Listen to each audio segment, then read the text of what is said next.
Demons in the desert. The correct way of thinking. Once upon a time there were two merchants, who were friends. Both of them were getting ready for business trips to sell their merchandise, so they had to decide whether to travel together. They agreed that, since each had about 500 carts, and they were going to the same place along the same road, it would be too crowded to go at the same time.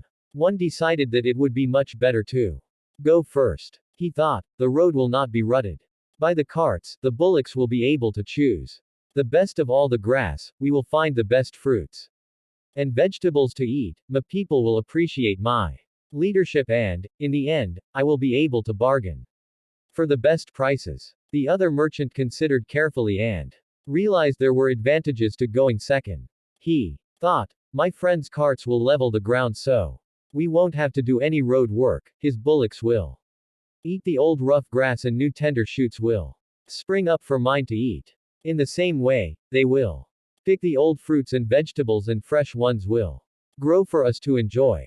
I won't have to waste my time bargaining when I can take the price already set and make my profit. So he agreed to let his friend go first. This friend was sure he'd fooled him and gotten the best of him, so he set out first on the journey.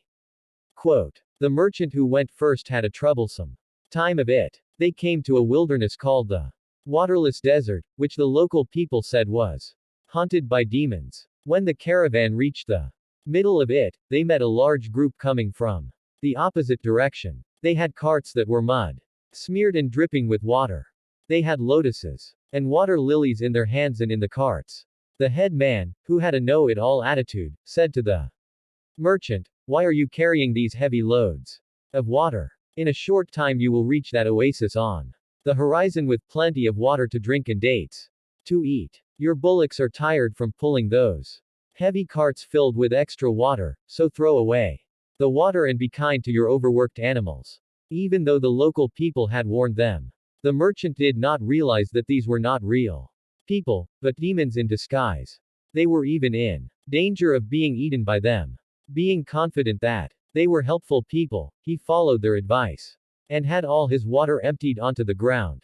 As they continued on their way, they found no oasis or any water at all. Some realized they'd been fooled by beings that might have been demons, and started to grumble and accuse the merchant. At the end of the day, all the people were tired out. The bullocks were too weak from lack of water to pull their heavy carts. All the people and animals lay down in a haphazard manner and fell into a deep sleep. Lo and behold, during the night the demons came in their true frightening forms and gobbled up all the weak defenseless beings.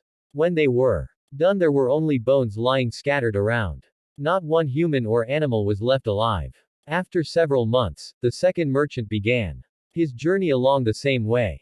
When he arrived at the wilderness, he assembled all his people and advised them, this is called the waterless desert, and I have heard that it is haunted by demons and ghosts. Therefore we should be careful. Since there may be poison plants and foul water, don't drink any local water without asking me. In this way they started into the desert. After getting about halfway through, in the same way as with the first caravan, they were met by the water-soaked demons in disguise. They told them the oasis was near and they should throw away their water. But the wise merchant saw through them right away. He knew it didn't make sense to have an oasis in a place called waterless desert. And besides, these people had bulging red eyes and an aggressive and pushy attitude, so he suspected they might be demons. He told them to leave them alone, saying, we are business men who don't throw away good water before we know where the next is coming from. Then seeing that his own people had doubts, the merchant said to them, don't believe these people, who may be demons, until we actually find water. The oasis they point to may be just an illusion or a mirage. Have you ever heard of water in this waterless desert? Do you feel any rain, wind, or see any storm clouds? They all said, no, and he continued, if we believe these strangers and throw away our water, then later we may not have any to drink or cook with. Then we will be weak and thirsty. It would be easy for demons to come and rob us, or even eat us up.